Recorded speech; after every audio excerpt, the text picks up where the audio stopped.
Setiap kami datang pada pagi hari ini ke dalam gereja bukan karena kekuatan kami, tetapi karena besar kasih setia Tuhan dalam hidup kami. Melalui minggu demi minggu, melalui hari demi hari, kami melihat ada kasih setia Tuhan, kami melihat ada campur tangan Tuhan, kami melihat ada kebaikan Tuhan yang tidak pernah habis dalam hidup kami. Dan inilah kami pada hari ini, kami datang ke hadapan-Mu, kiranya Tuhan sendiri yang memberikan firman-Mu kepada setiap kami. Tuhan pimpin hati setiap kami, Tuhan pimpin setiap daripada tubuh kami, sehingga kami boleh mendengarkan firman-Mu dan kami boleh bertumbuh di dalam kebenaran-Mu ya Tuhan. Kami meminta anugerah Tuhan dan kami meminta kebaikan Tuhan di dalam mendengarkan firman-Mu.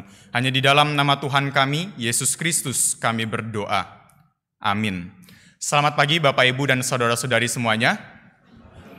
Ya, kita bersyukur hari ini dapat bertemu satu sama lain, terutama untuk merenungkan firman Tuhan bersama-sama.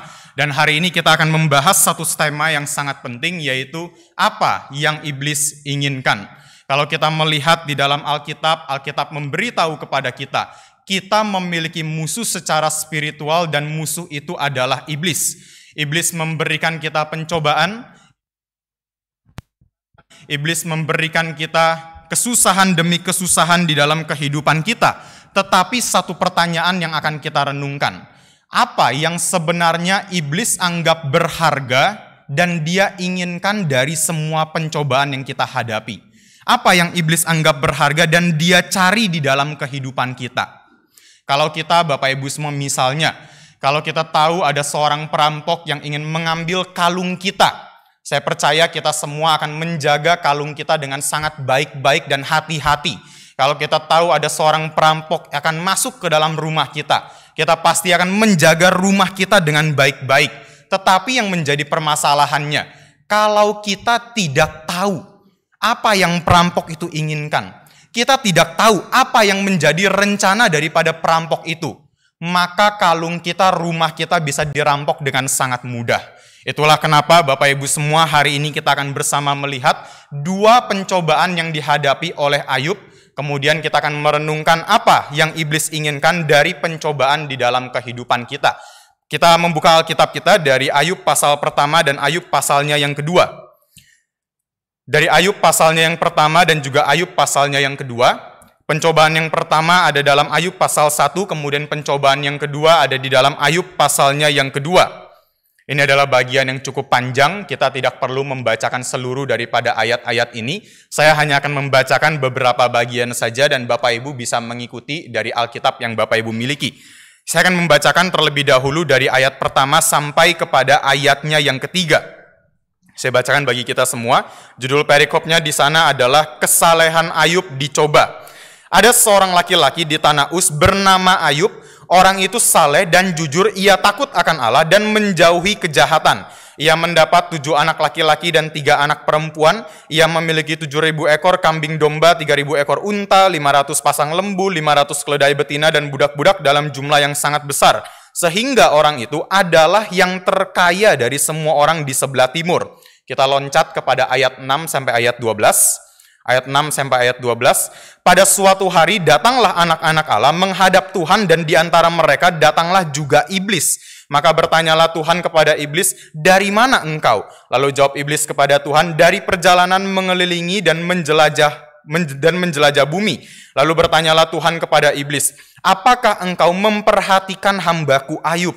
Sebab tiada seorang pun di bumi seperti dia yang demikian saleh dan jujur, yang takut akan Allah dan menjauhi kejahatan." Lalu jawab iblis kepada Tuhan, "Apakah dengan tidak mendapat apa-apa, Ayub takut akan Allah? Bukankah engkau yang membuat pagar sekeliling dia dan rumahnya serta segala yang dimilikinya? Apa yang dikerjakannya telah kau berkati dan apa yang dimilikinya makin bertambah di negeri itu. Tetapi ulurkanlah tanganmu dan jamalah segala yang dipunyainya. Ia pasti mengutuki engkau di hadapanmu." Ayat 12. Maka berfirmanlah Tuhan kepada iblis, "Nah, segala yang dipunyainya ada dalam kuasamu, hanya janganlah engkau mengulurkan tanganmu terhadap dirinya." Kemudian pergilah iblis dari hadapan Tuhan. Kita lanjutkan dengan ayat 18 sampai ayatnya yang ke-22, ayat 18 sampai 22. Sementara orang itu berbicara, datanglah orang lain dan berkata, Anak-anak tuan yang lelaki dan yang perempuan sedang makan-makan dan minum anggur di rumah saudara mereka yang sulung. Maka tiba-tiba angin ribut bertiup dari seberang padang gurun. Rumah itu dilandanya pada 4 penjurunya dan roboh menimpa orang-orang muda itu sehingga mereka mati. Hanya aku sendiri yang luput sehingga dapat memberitahukan hal itu kepada Tuan. Maka berdirilah Ayub lalu mengoyakkan jubahnya dan mencukur kepalanya. Kemudian sujudlah ia dan menyembah, katanya, dengan telanjang aku keluar dari kandungan ibuku, dengan telanjang juga aku akan kembali ke dalamnya. Tuhan yang memberi, Tuhan yang mengambil, terpujilah nama Tuhan. Dalam kesemuanya itu Ayub tidak berbuat dosa dan tidak menuduh Allah berbuat yang kurang patut. Sekarang kita lanjutkan dengan pasal kedua. Kita baca dari ayat 3 sampai kepada ayatnya yang ke-10. Kita baca secara bergantian dari ayat 3 sampai 10. Saya baca ayat 3, kemudian Bapak Ibu membacakan ayat 4. Kita bergantian sampai kepada ayat 10. Saya bacakan ayat yang ketiga. Firman Tuhan kepada iblis, apakah engkau memperhatikan hambaku Ayub? Sebab tiada seorang pun di bumi seperti dia yang demikian saleh dan jujur, yang takut akan Allah dan menjauhi kejahatan. Ia tetap tekun dalam kesalehannya, meskipun engkau telah membujuk aku melawan dia untuk mencelakakannya tanpa alasan. Ayat 4.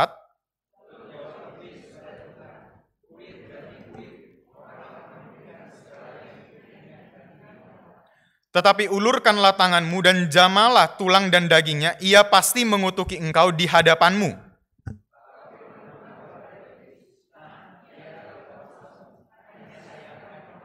Kemudian iblis pergi dari hadapan Tuhan, lalu ditimpanya Ayub dengan bara yang busuk dari telapak kakinya sampai ke batu kepalanya.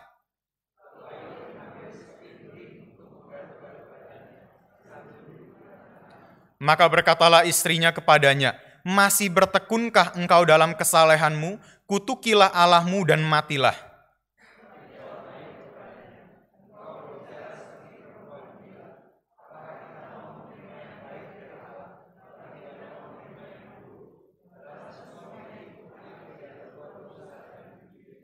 Baik, ya Bapak Ibu semua, siapa itu Ayub kalau kita melihat di dalam ayat 1 sampai kepada ayatnya yang ketiga. Di situ yang pertama dikatakan, Ayub adalah seorang yang benar. Dia adalah seorang yang saleh, seorang yang jujur, seorang yang takut akan Allah. Tentu saja Bapak Ibu semua, Alkitab bukan ingin mengatakan Ayub ini adalah seorang yang sempurna. Ayub ini adalah seorang yang sinless, adalah seorang yang tanpa dosa. Tentu saja kita percaya Ayub juga adalah orang yang berdosa. Ayub adalah orang yang berdosa, Ayub juga adalah orang yang lemah, sama seperti kita semua di dalam ruangan ini. Kita semua adalah orang berdosa dan kita semua adalah orang yang lemah. Tetapi, ya, kita bisa katakan Ayub adalah seorang yang menghormati Tuhan. Di dalam keberdosaannya, di dalam kelemahannya, di dalam kekurangannya, Ayub adalah seorang yang sangat menghormati kekudusan nama Tuhan. Ini kita bisa lihat di dalam ayat 4 sampai kepada ayat 5. Tadi saya tidak bacakan, tapi di situ dikisahkan bagaimana Ayub mempersembahkan korban bagi anak-anaknya. Anak-anaknya itu berpesta, kemudian Ayub berpikir, oh jangan-jangan anakku itu mengutuki Tuhan di dalam hatinya. Oh jangan-jangan anak-anakku ini tidak memuliakan nama Tuhan, tidak menguduskan nama Tuhan ketika mereka berpesta. Maka Ayub yang menghormati Tuhan dan menjaga kekudusan nama Tuhan, Ayub mempersembahkan korban bagi anak-anaknya di hadapan Tuhan.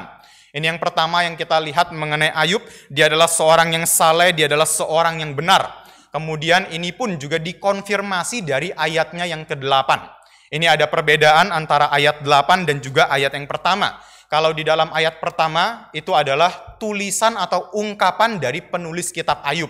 Sedangkan di dalam ayat ke-8, Tuhan sendiri yang mengkonfirmasi.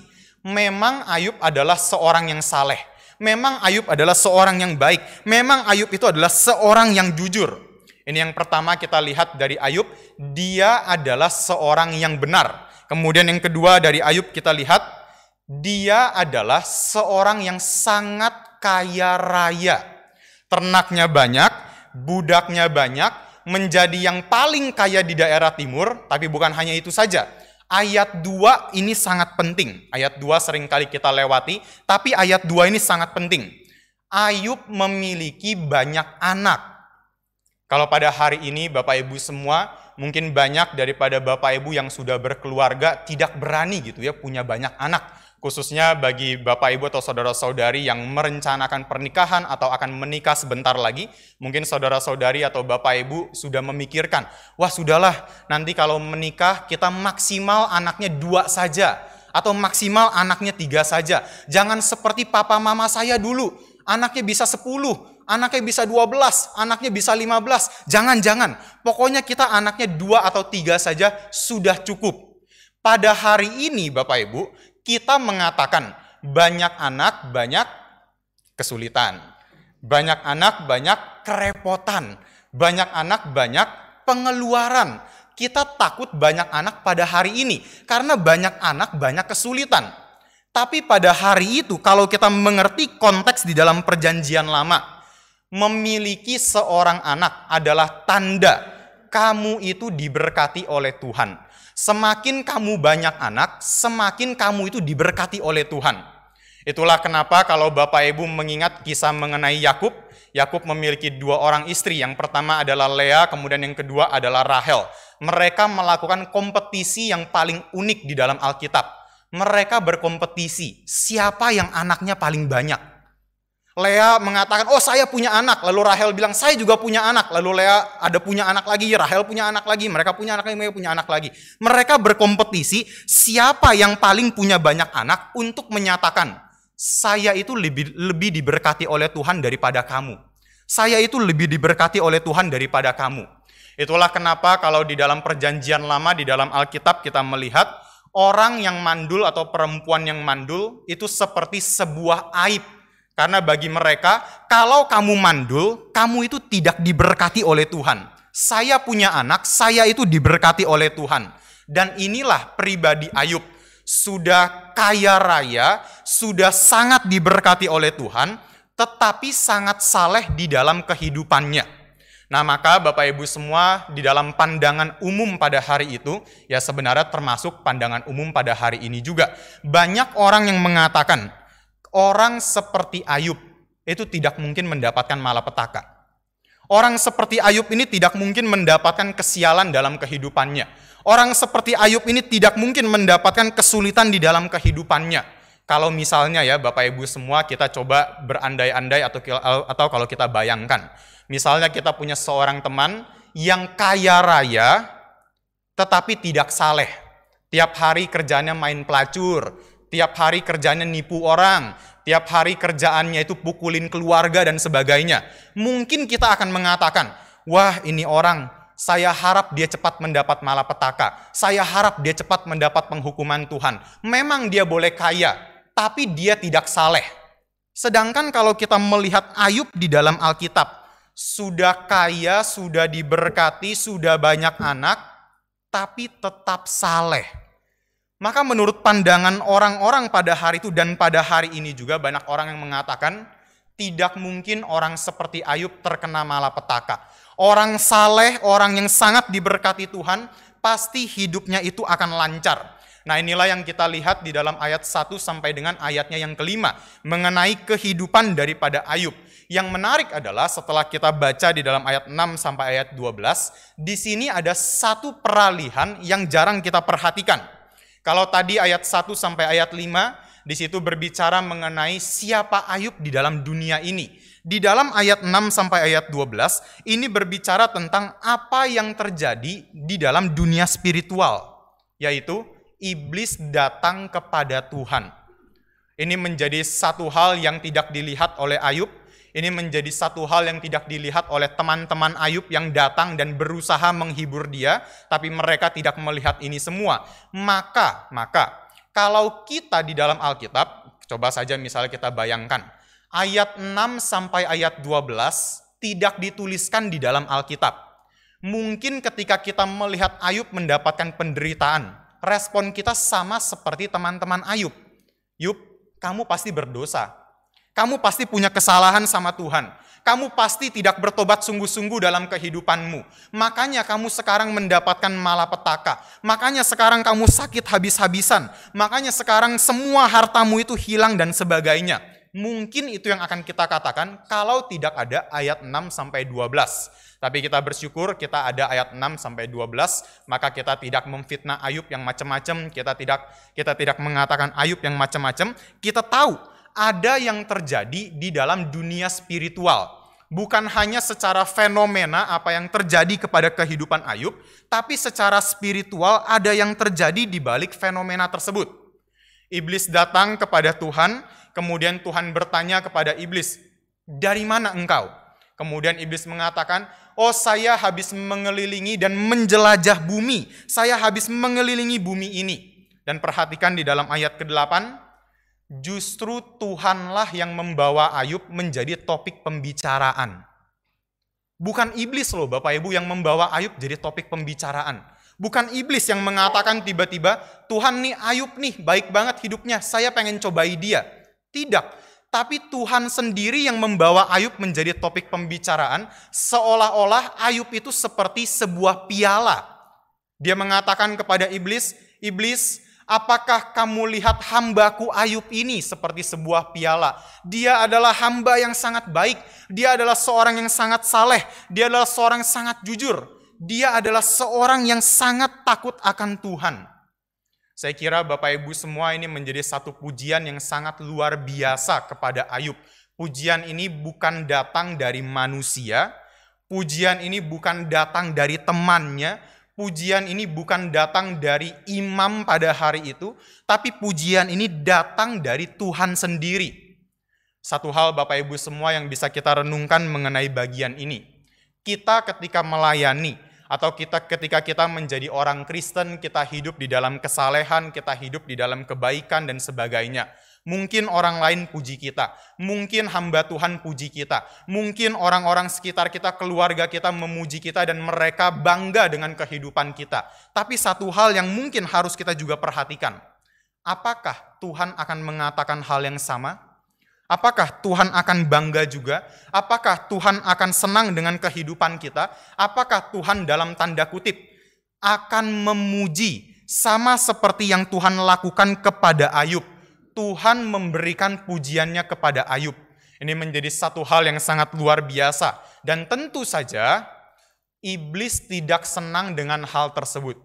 Iblis tidak setuju dengan hal tersebut. Maka iblis akan melakukan apa yang menjadi tugasnya. Di dalam Wahyu pasal 12 ayatnya yang ke-10, di situ dikatakan bahwa iblis akan menjadi pendakwa kita. Dia akan menjadi penuduh. Dia akan menjadi penuduh pihak yang akan menjadi lawan kita di dalam sebuah pengadilan. Dan inilah yang iblis lakukan kepada Ayub. Iblis memberikan tuduhannya kepada Ayub di hadapan Tuhan. Tuhan, engkau pikir Ayub sungguh-sungguh cinta kamu. Engkau pikir Ayub itu sungguh-sungguh berkenan kepadamu. Engkau pikir Ayub itu sungguh-sungguh saleh. Tidak Tuhan. Semua kesalehan Ayub, semua kebaikan Ayub itu karena berkat yang engkau berikan. Kita bisa perhatikannya tadi dalam ayat 9 sampai dengan ayat 11. Bukankah engkau yang memagari hartanya? Bukankah engkau yang memberkati dia? Bukankah engkau yang terus menambah-nambahkan harta di dalam kehidupannya? Yang gak heran, Ayub itu cinta kamu Tuhan. Yang gak heran, akhirnya iblis itu saleh kepada kamu. Yang gak heran, akhirnya Ayub itu mau sungguh-sungguh mengikuti engkau di dalam kehidupanmu. Ayub itu cinta engkau dengan cinta yang transaksional. Kamu sudah beri, maka Ayub cinta kamu. Kamu berkati, maka Ayub hidup di dalam kesalehan. Dengan kata lain, Bapak Ibu semua, iblis ingin mengatakan kepada Tuhan, Ayub itu ikut kamu bukan karena kamu, tapi Ayub ikut kamu karena semua berkat yang bisa kamu berikan di dalam kehidupannya. Semua harta yang sudah kamu karuniakan dalam kehidupannya. Itu yang membuat dia mau hidup saleh di hadapanmu. Betulkah demikian pribadi Ayub? Tidak.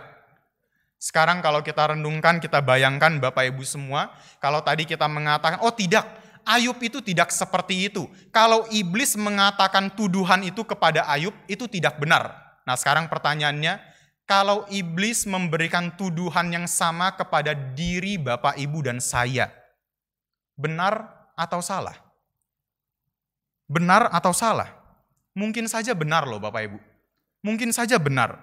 Tuduhan iblis di dalam Alkitab itu bukanlah tuduhan yang tidak berdasar. Iblis sudah menjelajah bumi, iblis sudah mengelilingi bumi, dan iblis sudah melihat begitu banyak orang yang mengatakan, oh saya cinta Tuhan, tapi cintanya itu bersifat transaksional.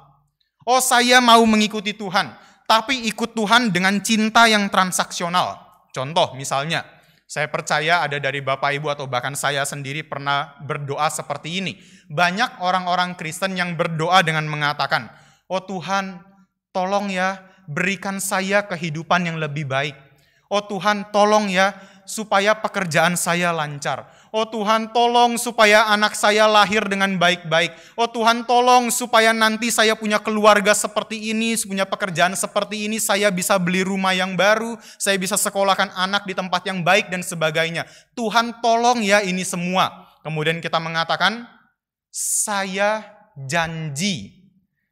Kalau Tuhan sudah kasih saya pekerjaan yang baik, kalau Tuhan sudah memberkati kehidupan saya, kalau Tuhan sudah menyembuhkan penyakit saya, kalau Tuhan sudah memberikan saya pasangan hidup yang benar dan sebagainya, saya janji, saya akan baca Alkitab dengan baik-baik. Saya janji akan rajin ke gereja. Saya janji akan pelayanan. Saya janji akan ikut Tuhan dengan sungguh-sungguh. Apa ini Bapak Ibu? Ini adalah cinta yang transaksional. Tuhan kasih, saya ikut. Tuhan berkati, saya hidup saleh. Tuhan tolong, saya mau hidup dengan baik-baik. Ini adalah cinta yang transaksional. Dan gak heran Bapak Ibu semua, banyak orang Kristen, kalau lagi kaya, puji Tuhan. Kalau pekerjaannya baik, wah haleluya. Kalau misalnya anaknya, semua keluarganya lancar, nyanyi paling kenceng di dalam gereja. Tapi kalau tiba-tiba bangkrut, kalau tiba-tiba dipecat, kalau tiba-tiba keluarga yang sakit dan sudah didoakan begitu lama ternyata Tuhan panggil. Kalau tiba-tiba kita mendapatkan sesuatu yang kita tidak inginkan, apakah tetap bisa mengatakan puji Tuhan dan haleluya? Boro-boro bisa mengatakan puji Tuhan, boro-boro bisa mengatakan haleluya. Mungkin sudah tidak datang lagi ke gereja. Mungkin sudah kecewa sama Tuhan. Mungkin sudah pergi daripada semua pembacaan Alkitab, semua saat teduh, semua tidak dilakukan lagi. Maka tuduhan iblis dalam bagian ini bukanlah tuduhan yang tanpa dasar. Itu tuduhan yang sangat berdasar. Hidupmu dan hidup saya, kita sebagai anak-anak Tuhan dalam dunia ini. Mungkin saja kita ikut Tuhan dengan cinta yang transaksional. Maka kita perlu koreksi hidup kita masing-masing, bagaimana kita mengikuti Tuhan di dalam kehidupan ini. Maka iblis mengatakan kepada Tuhan, Tuhan, biarkan saya ambil semua hartanya. Kamu jangan lagi pagari, kamu jangan lagi berkati dia, kamu jangan lagi berikan apa-apa dalam kehidupannya, pasti nanti Ayub akan mengutuki engkau. Pasti Ayub itu nggak akan saleh lagi.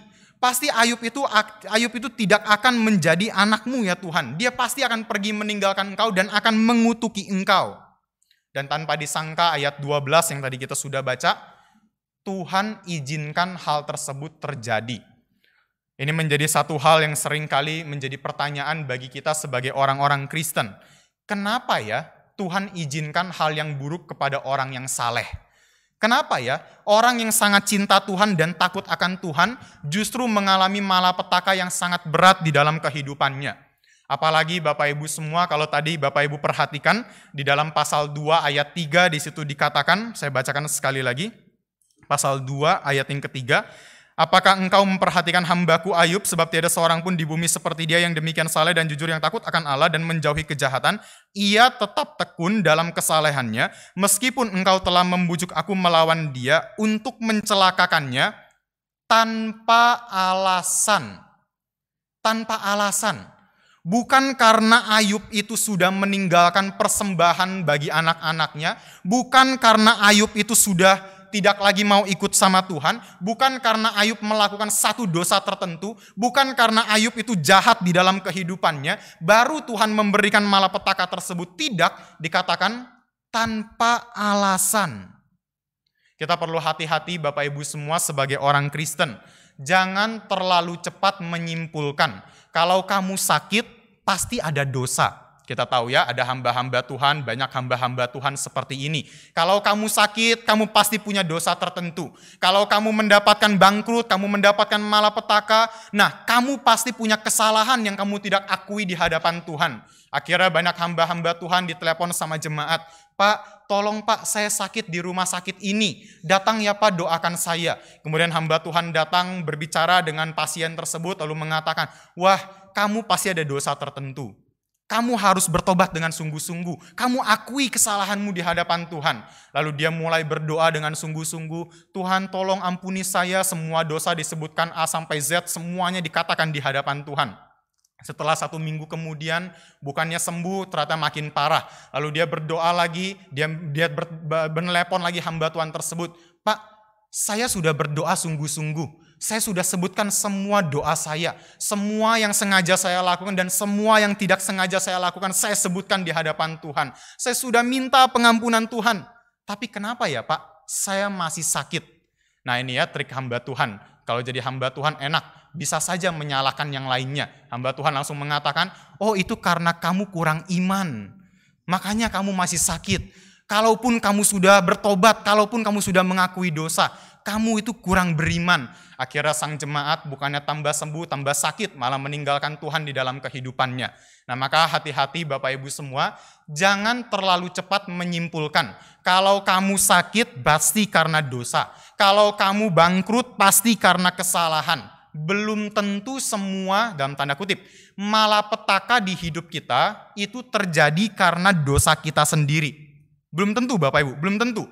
Misalnya kalau kita melihat di dalam Alkitab, apakah ada orang-orang yang sangat mencintai Tuhan, tapi mengalami kesulitan dalam kehidupannya? Banyak. Contoh misalnya, Nabi Elia. Nabi Elia kurang cinta Tuhan apalagi. Dia hidup di dalam zaman satu raja yang sangat kejam, yaitu Raja Ahab dengan istrinya Isabel, atau saya suka pelesetin Isabel gitu ya. Isabel dengan suaminya itu Ahab. Mereka adalah sepasang suami istri yang sangat kejam, sepasang suami istri yang suka membunuh orang-orang, bahkan mereka membunuh nabi-nabi Tuhan. Dan Elia disuruh, kamu pergi ke Ahab, kamu tegur dosanya Ahab. Bapak Ibu bayangkan gitu ya, tegur orang yang suka bunuh nabi-nabinya Tuhan. Padahal dirinya sendiri adalah nabi, kemudian disuruh perintah, kamu datang ke Ahab, bilang dosanya itu apa, kamu akui dosanya itu kamu nyatakan dengan jelas. Dan Elia tetap taat sama Tuhan. Elia tetap taat sama Tuhan. Akhirnya si Isabel ini mengatakan, wah Elia ini harus saya bunuh. Lalu dia kabur. Di dalam pelayanan yang Elia lakukan ada satu masa di mana Elia tidak punya makanan dan tidak punya minuman. Elia mengalami kesulitan, padahal dia sangat mencintai Tuhan. Ini kita lihat dalam perjanjian lama. Kemudian dalam perjanjian baru ada seorang yang bernama Lazarus. Ketika Lazarus meninggal dikatakan dia duduk di pangkuan Abraham. Berarti Lazarus adalah seorang yang cinta Tuhan dan berkenan di hadapan Tuhan. Makanya dia bisa duduk di pangkuan Abraham. Tetapi apakah Lazarus ini meninggal dengan keadaan kaya raya? Tidak. Lazarus meninggal dalam kemiskinannya. Apakah Lazarus meninggal di dalam kesehatan? Tidak. Lazarus meninggal di dalam semua kesakitannya. Di dalam kesakitannya, di dalam semua keuangan kemiskinannya, Lazarus justru meninggal tetapi duduk di pangkuan Abraham. Dan sekarang kalau kita melihat dalam kehidupan sehari-hari, apakah ada orang Kristen yang meninggal karena kanker stadium 4? Banyak. Apakah ada orang Kristen yang meninggal karena kecelakaan? Banyak. Apakah ada orang Kristen yang meninggal karena kebakaran, terbakar di dalam rumah, tidak bisa kemana-mana? Banyak. Banyak orang-orang Kristen yang berkenan kepada Tuhan, tapi justru mendapatkan dalam tanda kutip sekali lagi, malapetaka kesialan demi kesialan di dalam kehidupannya. Dan kembali kepada pertanyaannya, kenapa ya Pak? Kok bisa Tuhan berikan dan izinkan hal tersebut kepada orang yang saleh? Kok bisa ya Pak Tuhan berikan hal tersebut kepada orang-orang yang memang percaya kepada Tuhan? Kalau Bapak Ibu tanya kepada saya secara spesifik kenapa, saya pun juga tidak tahu. Tidak ada seorang pun yang tahu secara spesifik kenapa Tuhan berikan hal tersebut. Karena memang tugas kita bukan untuk tahu segala sesuatu di dalam dunia ini. Tugas kita bukan untuk menjadi maha tahu. tapi tugas kita adalah untuk bergantung kepada Allah yang berdaulat. Inilah yang kita lihat dan dibukakan di dalam kitab Ayub. Allah adalah Allah yang berdaulat. Dia memang mengizinkan untuk iblis mengambil hartanya, tapi Tuhan mengatakan, jangan ulurkan tanganmu kepada tubuhnya. Kamu boleh sikat hartanya, tapi nggak boleh pegang tubuhnya. Kamu nggak boleh pegang sama sekali. Inilah yang kita lihat di dalam Alkitab. Allah kita adalah Allah yang berdaulat. Dan Ayub berpegang kepada Allah yang berdaulat. Maka di dalam pencobaan yang pertama, Ayub itu mengatakan kepada Tuhan. Ayub mengatakan kepada Tuhan di dalam ayat 21, dengan telanjang aku keluar dari kandungan ibuku dan dengan telanjang juga aku akan kembali ke dalamnya. Tuhan yang memberi, Tuhan yang mengambil. Terpujilah nama Tuhan. Ayub tidak mengerti kenapa itu terjadi. Dia nggak tahu kenapa hartanya habis, kenapa anaknya mati, kenapa budak-budak dan semua ternaknya itu habis. Ayub tidak mengerti. Tapi satu yang Ayub tahu, Tuhan berdaulat tidak mungkin meninggalkan saya. Tuhan berdaulat dan dia punya rencana atas dalam kehidupan saya. Maka dia mengatakan, Tuhan yang memberi dan Tuhan yang mengambil. Terpujilah nama Tuhan. Bisa Bapak Ibu semua kita mengatakan hal yang sama kalau kita menghadapi itu? Sulit ya Bapak Ibu semua. Sebagai hamba Tuhan pun saya juga perlu akui dengan kerendahan hati. Sangat sulit untuk mengatakan apa yang Ayub katakan ketika menghadapi penderitaan. Tapi inilah pencobaan yang pertama, kemudian disimpulkan di dalam ayat yang ke-22. Dalam kesemuanya itu, Ayub tidak berbuat dosa dengan bibirnya. Dia tidak meninggalkan Tuhan, dia tidak maki-maki Tuhan, dia tidak kemudian mengutuki Tuhan ketika menghadapi pencobaan. Ayub tetap berpegang kepada Allah yang berdaulat. Ini pencobaan yang pertama. Selanjutnya kita masuk kepada pasal yang kedua. Kalau tadi di dalam pasal pertama, iblis sudah gagal. Nah sekarang di dalam pasal yang kedua, ternyata iblis belum menyerah. Kita seringkali kalah Bapak Ibu sama iblis. Kalau kita di dalam penginjilan sama orang Kristen, kita sebagai orang Kristen kita melakukan penginjilan. Baru 1-2 kali penginjilan, kemudian ditolak, kita sudah langsung menyerah. Baru penginjilan 1 kali, 2 kali, lalu ketemu orang-orang yang mengatakan, wah sudah, nggak usah ngomongin Yesus sama saya. Agamamu, agamaku. Sudah kita langsung jiper, langsung diam, kita tidak berani lagi melakukan penginjilan, apalagi kita pakai alasan yang rohani. Wah kayaknya memang panggilan saya bukan di bidang penginjilan ya. Panggilan saya melayani di gereja saja. Panggilan saya untuk melayani di keluarga saja. Saya tidak dipanggil untuk melakukan penginjilan. Kita seringkali langsung menyerah ketika kita 1-2 kali gagal. Tetapi iblis tidak mudah menyerah. Dia gagal 1 kali, dia coba lagi. Dia gagal, dia coba lagi. Dia gagal, dia coba lagi. Maka jangan heran. Hidup kita adalah hidup yang penuh dengan pencobaan. Kita hidup 20 tahun. 20 tahun juga kita dicobai. Kita hidup 50 tahun. 50 tahun juga kita dicobai. Kita hidup 70 tahun. 70 tahun juga dicobai. Jadi kalau ada orang Kristen yang mengatakan, oh saya mau hidup selama-lamanya. Ya selama-lamanya juga kamu akan dicobai. Oh saya mau hidup 150 tahun. Ya 150 tahun juga kamu akan mendapatkan pencobaan. Karena iblis tidak menyerah.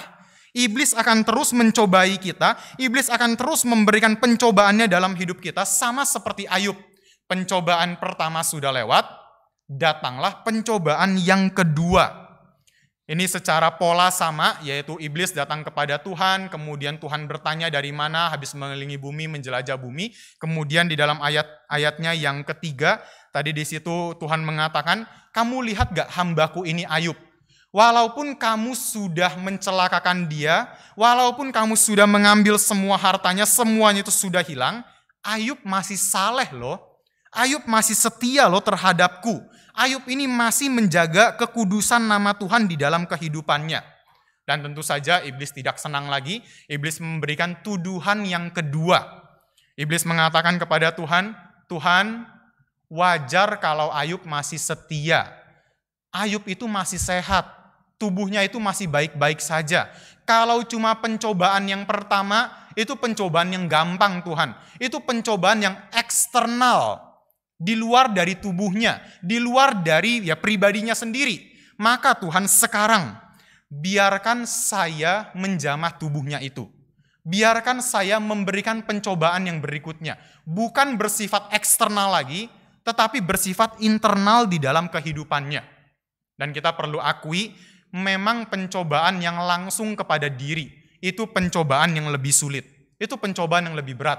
Misal sebagai contoh, Bapak Ibu yang sudah memiliki anak, pasti Bapak Ibu pernah mengatakan hal ini kepada anak-anak, dan kita sebagai anak pasti pernah mendengarkan ini dari orang tua. Orang tua pasti pernah mengatakan, kalau kamu lagi di jalan, lalu tiba-tiba ada satu orang bawa golok, lalu dia mengatakan, serahin tas kamu atau saya bacok kamu.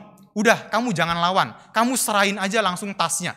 Kamu serahin aja dompetmu, kamu serahin aja semua HP-mu. Yang penting tubuh kamu aman. Yang penting kamu nggak dibacok.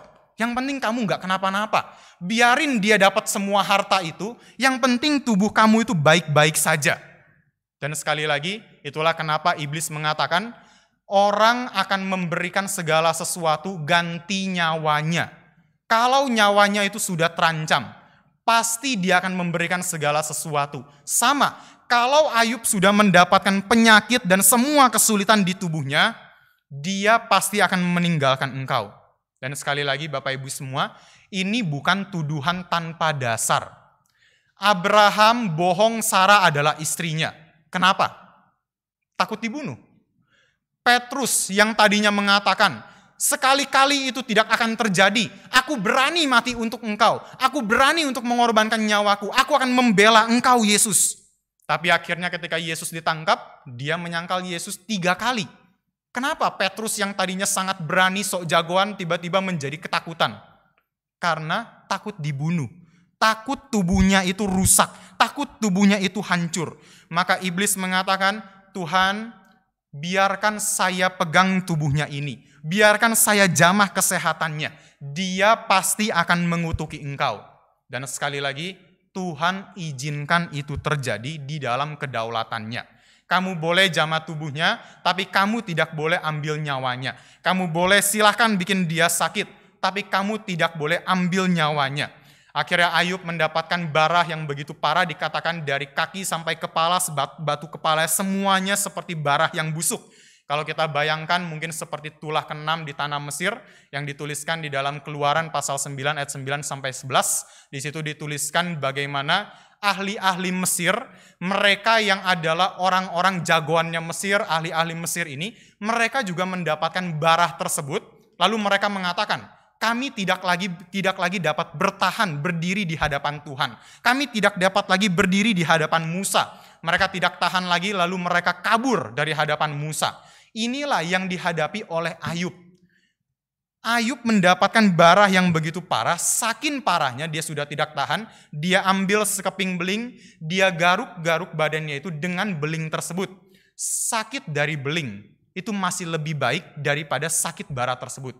Sakit dari beling, wah itu masih lebih nikmat daripada penyakit barah yang dia hadapi. Kemudian dikatakan, Ayub duduk di tengah-tengah abu. Nah ini sedikit konteks di dalam perjanjian lama. Abu menjadi satu hal yang menunjukkan seseorang sedang berduka. Jadi pada hari itu, misalnya, kalau ada orang tua saya yang meninggal, maka saya akan ambil abu, lalu saya taburkan abu tersebut di atas kepala saya. Supaya orang-orang tahu, oh Ricky ini sedang berduka, ada abu di atas kepalanya. Sedangkan Ayub itu bukan lagi menabur abu di atas kepalanya, Ayub itu duduk di tengah-tengah abu. Seolah-olah Ayub ingin mengatakan, sudahlah, hidup saya akan berakhir sebentar lagi. Sudahlah, saya akan mati. Ayub pun juga sedih di dalam kehidupannya. Ayub pun juga merasakan kesakitan dan kebingungan di dalam kehidupannya. Kenapa ini semua terjadi di dalam kehidupan saya? Dia duduk di tengah-tengah abu. Semuanya sudah hilang. Hartanya hilang, kesehatannya hilang, anak-anaknya hilang, semua berkat-berkat Tuhan sudah hilang di dalam kehidupannya, dan yang tersisa sekarang dalam kehidupannya hanyalah istri Ayub yang ada di depannya. Namun dalam ayat 9 kita tadi membaca pasal 2 ayat 9, istri Ayub pun sudah tidak tahan di dalam pencobaan yang dihadapi oleh Ayub. Sedikit Bapak Ibu semua mengenai hal ini, pencobaan di dalam dunia ini ada 2 macam. Satu, pencobaan secara aktif, lalu yang kedua adalah pencobaan secara pasif. Pencobaan secara aktif ini adalah pencobaan yang langsung kepada diri kita. Saya yang sakit, saya yang bangkrut, saya yang mengalami kecelakaan. Nah, ini adalah pencobaan secara aktif yang langsung kepada diri kita. Tapi jangan lupa, ada pencobaan yang aktif, yang pasif. Pencobaan yang terjadi kepada orang-orang yang kita cintai. Anak melihat orang tuanya sakit, anak melihat orang tuanya kecelakaan, anak melihat orang tuanya bangkrut, kemudian anak mulai terguncang, mulai bertanya-tanya, betulkah Tuhan itu cinta keluarga saya? Betulkah Tuhan itu benar-benar ada? Kalau memang Tuhan ada, kenapa ya sekarang keluargaku seperti ini? Lalu misalnya orang tua melihat pasangannya, suami istri melihat pasangannya mengalami kecelakaan atau sakit secara kronis. Mulai kita terguncang dicobai secara pasif. Ya memang bukan saya yang dicobai, tapi orang yang saya cintai sekarang sedang menderita. Di mana Tuhan? Di mana kasih Tuhan? Di mana cinta Tuhan? Dan istri Ayub melihat dengan matanya sendiri. Ayub yang tadinya sangat saleh, Ayub yang tadinya sangat cinta Tuhan, tetapi dengan mata yang sama dia melihat Ayub yang kaya menjadi miskin. Ayub yang sehat sekarang menderita begitu parah. Ayub yang tadinya hidup penuh kebahagiaan, tapi sekarang hidup penuh dengan penderitaan. Maka istrinya sudah tidak tahan lagi, istrinya mengatakan kepada Ayub, Ayub, sudahlah, masihkah engkau mau bertekun kepada Tuhanmu? Jangan mau bertekun kepada Tuhan seperti itu. Apa yang kamu lakukan tidak sebanding dengan apa yang Tuhan berikan. Kamu sudah baik, kamu sudah saleh, kamu sudah taat, kamu sudah melakukan apa yang menjadi perkenanannya Tuhan. Tapi justru yang kamu dapatkan kesakitan. Tapi justru yang kamu dapatkan adalah penderitaan. Sudah Ayub, kamu tinggalkanlah Tuhanmu, kamu kutukin Tuhanmu, setelah itu kamu mati nggak apa-apa. Yang penting kamu sudah tinggalkan Tuhan seperti itu. Yang penting kamu sudah kutukin Tuhan yang seperti itu. Tapi yang dilakukan oleh Ayub dalam ayat yang ke-10 pasal 2, Ayub justru tidak mengutuki Tuhan. Ayub tetap memuji Tuhan sama seperti ketika semua berkat-berkat Tuhan dan kesehatan itu masih ada di dalam kehidupannya. Ayub tetap meninggikan Tuhan di hadapan istrinya. Ayub mengatakan, kalau Tuhan memberikan apa yang baik, kita mau. Dan kalau Tuhan memberikan apa yang buruk, bukankah itu juga berasal dari Tuhan? Kalau yang baik kita katakan itu adalah hadiah, bukankah yang buruk dan Tuhan izinkan? Itu juga menjadi satu hadiah yang Tuhan berikan dalam hidup kita. Maka disimpulkan di dalam ayat 10, Ayub tidak berbuat dosa ketika menghadapi pencobaan yang kedua ini. Pencobaan pertama dia tidak berbuat dosa. Pencobaan yang kedua, Ayub juga tidak berbuat dosa dengan bibirnya, dengan apa yang dia lakukan di dalam kehidupannya. Dan inilah dua pencobaan yang kita lihat. Pencobaan pertama dan juga pencobaan yang kedua yang dihadapi oleh Ayub. Dan dari semua ini, siapa yang gagal? Apakah Ayub gagal di dalam pencobaannya? Tidak. Apakah Tuhan gagal karena mengizinkan iblis untuk mencobai Ayub? Tidak. Iblislah yang gagal di dalam pencobaan yang dia lakukan kepada Ayub. Karena iblis tidak mendapatkan apa yang dia inginkan, yaitu iman Ayub kepada Tuhan. Iblis tidak mendapatkan iman Ayub kepada Tuhan, maka dia gagal. Dan semua Bapak Ibu semuanya, semua yang kita hadapi di dalam hidup ini, semua pencobaan yang sedang kita alami, semua hal yang tidak enak di dalam hidup kita, hanya satu yang menjadi keinginan iblis dan iblis cari dari hidup kita, yaitu iman kepada Tuhan.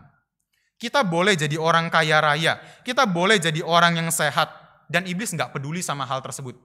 Kita boleh punya perusahaan yang sangat besar, Iblis tidak peduli dengan hal tersebut. Kita boleh punya kesehatan dan tubuh yang baik, tapi iblis juga nggak peduli dengan hal tersebut.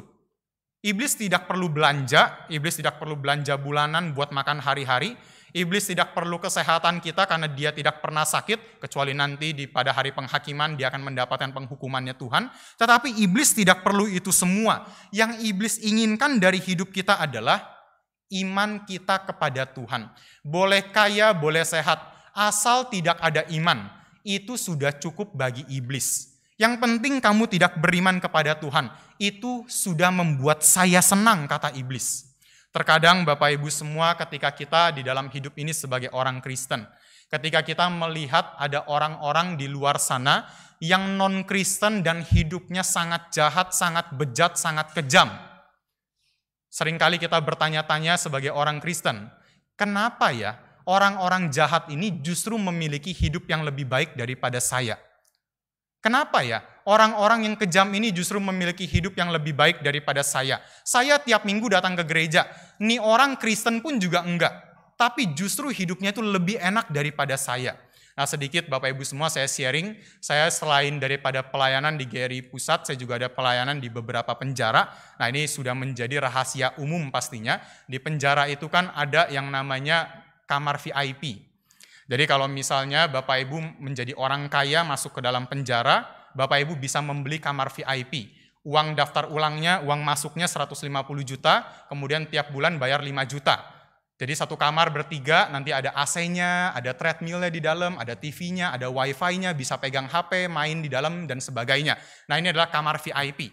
Nah sekarang kalau kita lihat mengenai koruptor di negara kita deh, kita nggak perlu ngomong dalam dunia ini, di negara kita. Mereka korupsi begitu banyak. Korupsi misalnya berapa ratus miliar atau berapa triliun. Masuk ke penjara, kena 5, 6, 10 tahun. Lalu keluar penjara, hartanya masih menjadi milik dia. Ya nggak apa-apa. Orang cuma bayar 150 juta tiap bulan 5 juta, itu uang kecil. Saya punya uang banyak, saya bisa bayar ini semua. Nah kalau kita melihat kenyataan yang sekarang kita hadapi, kenapa ya? Kok orang-orang yang kejam justru hidupnya lebih baik daripada saya? Kenapa ya orang-orang yang jahat ini justru hidupnya itu sepertinya lebih makmur daripada saya? Dan jawabannya adalah karena iblis sudah mendapatkan apa yang dia inginkan. Iblis sudah mendapatkan iman mereka. Untuk apa lagi iblis ganggu kehidupan mereka?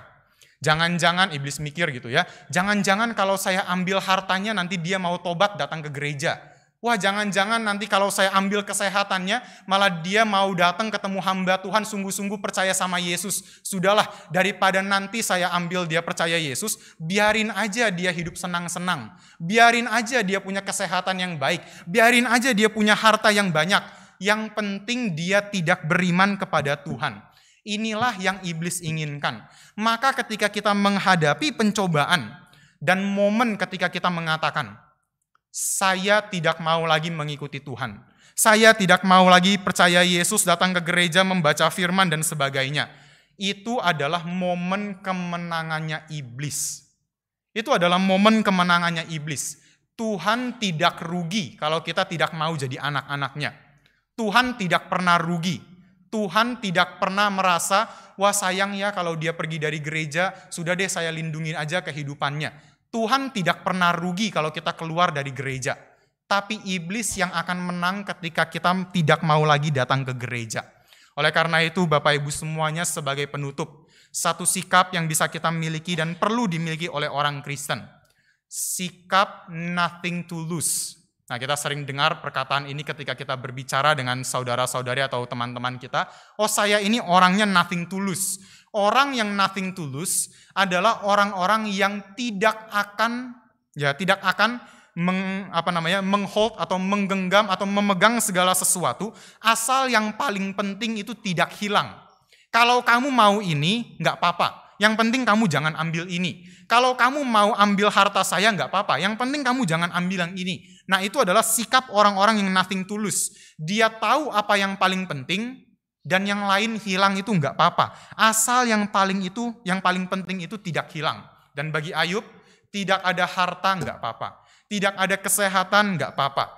Yang penting tetap ada Tuhan dan saya beriman kepada Tuhan di dalam kehidupan saya.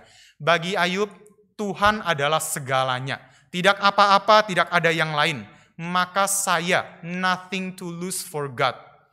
Saya tidak merasa rugi untuk Tuhan. Saya tidak merasa rugi di dalam mengikuti Tuhan. Kenapa kita bisa berpegang kepada hal ini? Karena ada janji Tuhan di dalam Matius pasal 10 ayatnya yang ke-39. Saya membuka bagian ini kepada kita semua. Di dalam Matius pasal 10 ayatnya yang ke-39, saya membacakan bagi kita. Matius 10 ayat yang ke-39. Barang siapa mempertahankan nyawanya, ia akan kehilangan nyawanya, dan barang siapa kehilangan nyawanya karena aku, ia akan memperolehnya. Setiap orang yang menyayangkan apapun di dalam kehidupannya untuk Tuhan, justru dia akan kehilangan hal tersebut. Tetapi apa yang justru kita berani korbankan, nothing to lose for God, justru kita akan menerimanya. Kenapa? Karena ada salib. Di atas salib kita melihat ada Tuhan yang sudah terlebih dahulu lose everything. Tuhan yang sudah terlebih dahulu kehilangan segala sesuatu. Dia datang ke dalam dunia ini meninggalkan tahtanya di surga. Dia datang ke dalam dunia ini sebagai manusia biasa. Dia datang ke dalam dunia ini menjadi orang yang sama seperti kita. Dia datang ke dalam dunia ini dihina, harga dirinya pun hilang. Kemudian dicambuk, kesehatannya pun hilang. Segala sesuatunya dia berikan, bahkan mati di atas kayu salib. Nyawanya sendiri dia korbankan supaya kita bisa mendapatkan segala sesuatu di dalam Tuhan. God lose everything so that we can gain everything in Him. Dia kehilangan segala sesuatu supaya kita mendapatkan segala sesuatu di dalam Dia.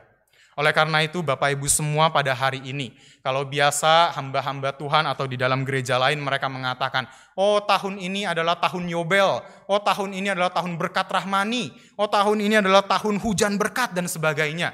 Tapi kalau kita melihat dalam Alkitab, khususnya kisah Ayub, Ayub mungkin akan mengatakan, tahun ini atau tahun di dalam kehidupan kita adalah tahun demi tahun yang penuh dengan pencobaan.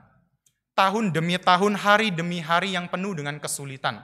Tapi apakah yang engkau jaga di dalam kehidupanmu? Apakah engkau menjaga imanmu di hadapan Tuhan? Apakah di dalam semua kesulitan kita tetap berpegang kepada Tuhan?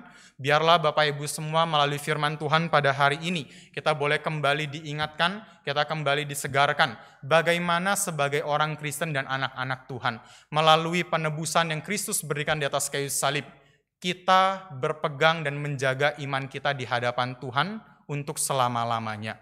Di dalam keadaan apapun, di dalam kesulitan apapun, kita belajar, termasuk saya sebagai hamba Tuhan, kita belajar bersama-sama mengatakan, Tuhan, Engkau berdaulat dan saya tetap akan berpegang kepadamu. Kiranya Tuhan memberkati kita semuanya. Mari kita bersama-sama bersatu di dalam doa. Tuhan, inilah setiap kami datang ke hadapan-Mu bukan sebagai orang yang kuat dan mampu menyelesaikan segala sesuatu seorang diri, tapi kami datang ke hadapan-Mu karena kami tahu diri kami sangat lemah dan kami tidak sempurna ya Tuhan. Kami tahu hidup kami penuh pencobaan, kami tahu hidup kami penuh dengan kesulitan, kami tahu hidup kami tidak mudah di dalam dunia ini, karena iblis tidak tinggal diam. Tapi Tuhan, selama kami hidup dan kami ya Tuhan menjadi anak-anak Tuhan, biarlah kami terus memandang kepada salib. Di atas kayu salib Engkau sudah kehilangan segala sesuatu, supaya kami mendapatkan segala sesuatu ya Tuhan. Maka pada hari ini, ketika kami datang ke hadapan-Mu, biarlah terus-menerus hati kami tertuju kepadamu dan kami beriman kepadamu ya Tuhan. Biarlah kami menjaga iman kami di hadapan Tuhan, biarlah apa yang paling penting, itu tidak iblis dapatkan ya Tuhan daripada hidup kami. Tuhan peganglah hidup kami, Tuhan berdaulat terus-menerus atas hidup kami. Kami berdoa, kami menyerahkan diri kami, hidup kami ke dalam tangan-Mu. Hanya di dalam nama Tuhan kami, Yesus Kristus, kami berdoa. Amin.